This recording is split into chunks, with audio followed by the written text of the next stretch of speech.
stock market daily chart review for September 28th, 2022. Nasdaq up 2.05%. S&P up 1.97%. 10-year treasury down 23.6 basis points. We'll talk a little more about that later. Gold up 2.01%. Bitcoin up 2.92%. Oil up 4.51%. Mandarino market risk indicator end of the day at 259.5. But if we don't look at this, we don't know how that's relative. So this is, I started graphing this risk indicator back here in August 29th. And we see it's had a kind of a steady uptick over these past weeks. But today, we took a steep dive down. Today ending at, yesterday ended at well, little over 280, and now dropped down roughly around 20 points on that. And when we look at how this risk indicator is, how they derive the final result, is the Dixie, which is basically comparing the dollar to other currencies, right? So a way to measure the dollar against other currencies. Dixie times this TNX. What is that? TNX. That is right here. TNX. Treasury yield, 10 years. So we see, this is the 10-year Treasury yields. Line chart going back 6 months. At 1-day intervals. So this is today where this dot is at. This was yesterday. Huge drop, right? Huge spike up, huge compared to what? pretty significant. Basically went up, went down. So it would appear that that's what dropped this risk indicator. Because I think in for a layman's way of looking at it, as the yield on a 10-year treasury, if that were to go up, then big institutions possibly pull money out of the stock market to put into these treasuries because it supposedly is a safer return. So if the treasury yield is going down, then money tends to flow out of treasuries into stocks. So they kind of have an inverse relationship with one another. Is it that cut and dry? I'm not sure. I don't know if anything besides the price that you see at the moment is that cut and dry. Right? A lot of this stuff is indicators. They can indicate things. You take a variety of indicators and put it together and try to make your best decision. But nonetheless, 10-year treasury went down. Another thing that happened in stock news is that in Europe, it appears they have started quantitative easing again. And some people are speculating that in the U.S., big institutions are preparing for the U.S. to start quantitative easing again. So they're getting back in the stock market. That is yet to be seen if that is going to happen. But those are some of the things that your good buddy Brent is hearing. Everything was basically up in the stock market today. We'll zoom this in on 1 month. S&P 500, we got a good amount of volume on the daily volume, and we see our candle opened here, closed here, hitting that resistance. So kind of really going sideways from, right? Closed here, open here, was in this range, still kind of been in this range, moving sideways. On our big long-term trend, still moving down pretty well. Technology sector, same thing. Got a good amount of buying volume going on with basically sideways. Opened here, closed here, opened here, closed here. Basically went sideways for the day. Kind of been in the sideways range last couple days. And we see over here the big term trend still down. Healthcare. A few days ago, money started flowing out. For a short amount of time, money was flowing in, but money started flowing out, and our weekly stochastic started turning over. Nice elevated amount of buying volume today. Instead of being in that kind of sideways range as where the S&P 500 and the technology sector, healthcare, whoop, kind of bumped up just a little bit there. Consumer discretionary, we got the same thing going on over here and on our long-term chart with that weekly stochastic, red under yellow, starting to go down. Money for a short amount of time, you see was flowing in, indicated by that green, and now coming out, indicated by that red. Nice amount of buying volume coming in, pressing those prices up, getting caught in this resistance area there. Real estate, we got a bit of this candle might be indicating some slowing momentum, but look at this, not much volume compared to everything else. We don't really have a lot of volume. We see on our longer term trend chart that money is still flowing out. That weekly stochastic trend is still heading down below this that 33% line, but still just looks like a strong downtrend. Sometimes when you start getting these candles like this, it's showing some slowing momentum. Financial sector, same thing. Money had been poking in for 3 days, which indicated by these green candles, but then started flowing back out. Our that weekly stochastic turning over, starting to spread really well. So it looks like the big trend could be money pulling out of the financial sector. Volume little less than the average volume, right? Average volume indicated by this yellow line across there, and just poking above that that resistance line a little bit, but kind of going sideways for 4 days. Closed here that day, closed here this day. A little bit of a sideways trade. IWM, we see similar picture over here on our big term chart.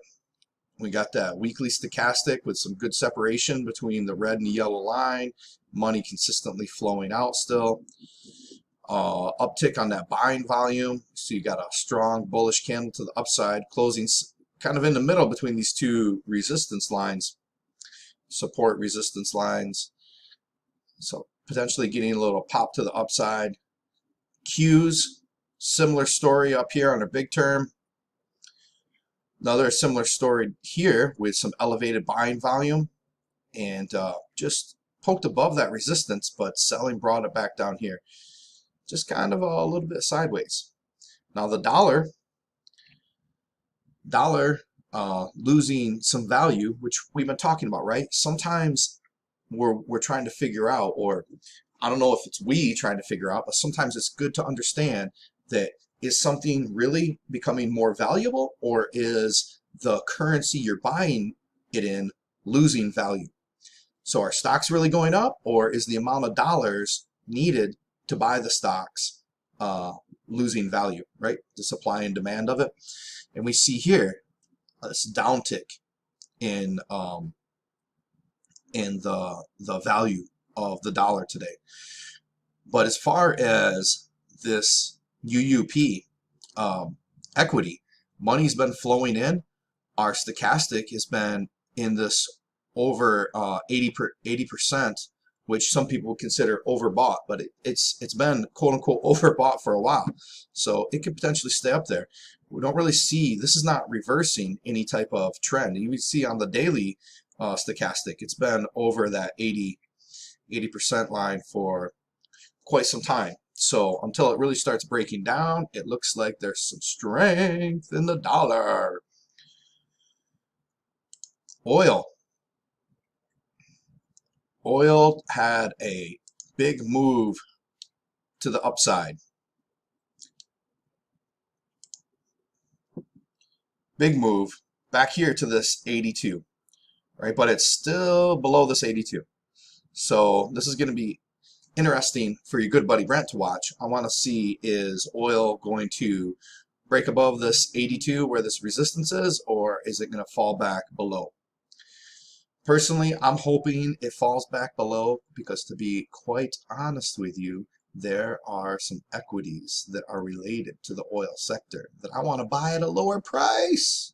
So I want the price of oil to go down.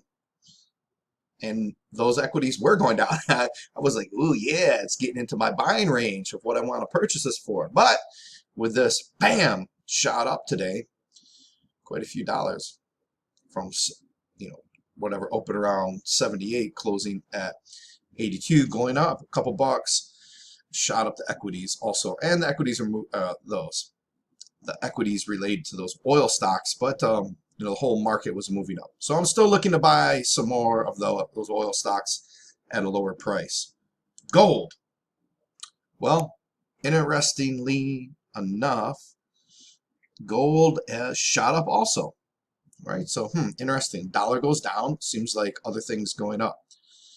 I wouldn't put that in stone, but, and so had a big move, seems to be getting stuck here. We see this price consolidation here.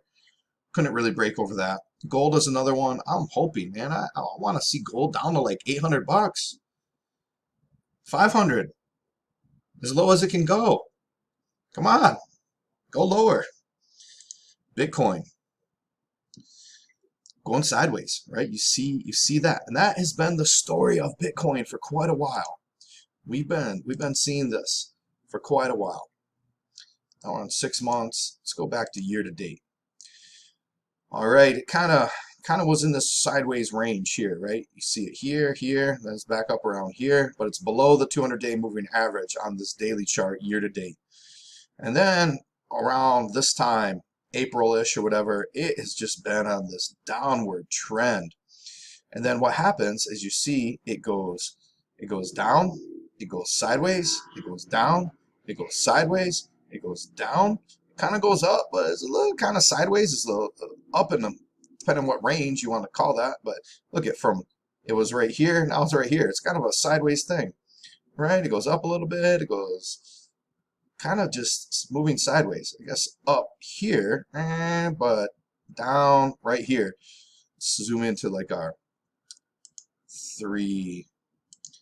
6 months. We really see this for, it's been doing a lot of the sideways stuff. Sideways, down, up a little bit, but down. It's kind of this, really, look at right there, sideways, right? Even though it went up from here to here, it's in the same spot. And look at the same spot, bam, right there, right? Look at that, right there. We're kind of in the sideways market, but there's a bit of this trading range. So as I have been saying, that if you're a Bitcoin bull, you want to see Bitcoin get above 20,000 and continue to close above 20,000. At this moment, it's just not doing it. What was the highest it got here in this big up day? Okay, look right here. It's going to show it, but look closely because it's going to be hard to read.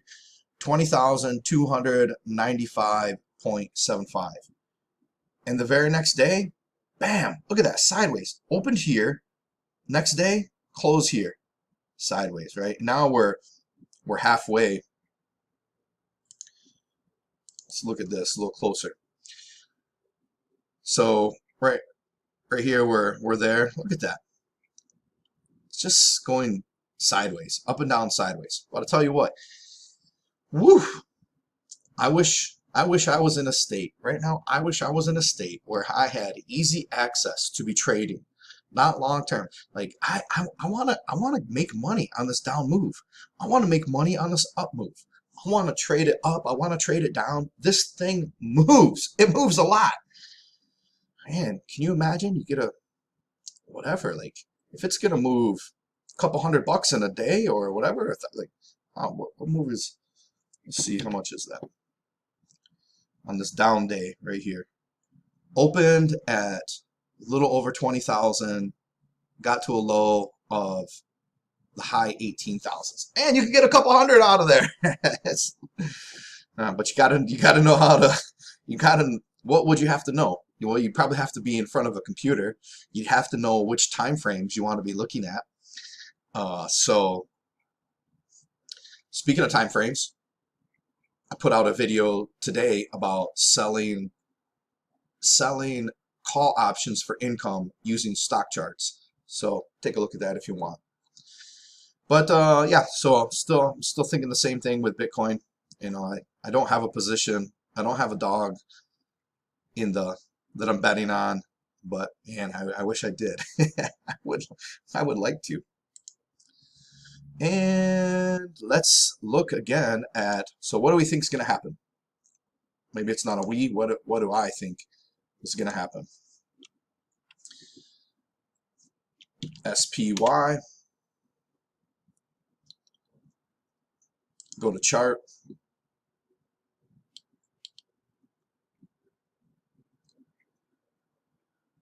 And let's go 5 years. Blow this out to full screen. So, oopsie. So even though there was this up day, let's put it in perspective of what this up day is in. Right. So here's going back around this peak to basically the end of 2021, the beginning of 2022, and we just been in this down channel. And now could we break? I mean, yeah, we could, but it's got a.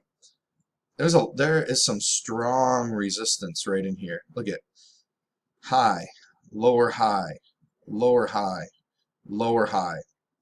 It's a strong resistance. So right now it's right in that area here. You know, it's bouncing off that. How high could it rally up? I don't know. But I'm at this moment, until something different happens, what I'm doing is I'm expecting it to rally up a little bit and then maybe test this low again. And if you want to see the stock market move up, then you want to see that happen. You want to see it test this low and hold support and not break it. You want to see it break out of this trend. And if it doesn't, if it keeps going the way it's going, sooner or later it's probably going to be down here around 350. If it doesn't hold that, it's going to be hitting around there. So you probably know what you should do if you've watched these videos before. Get yourself a paper trading account if you don't already have one. If you're not 100% familiar with this stuff, get yourself a paper trading account and go to iofsuccess.com. Get yourself the free downloads. I'll email you stuff every day the market's open. These videos, other resources, everything that I'm looking at, and anything new that I create, you'll automatically get access to. And I'm working on creating some stuff. So with that, you guys have a fantastic day. Bye-bye.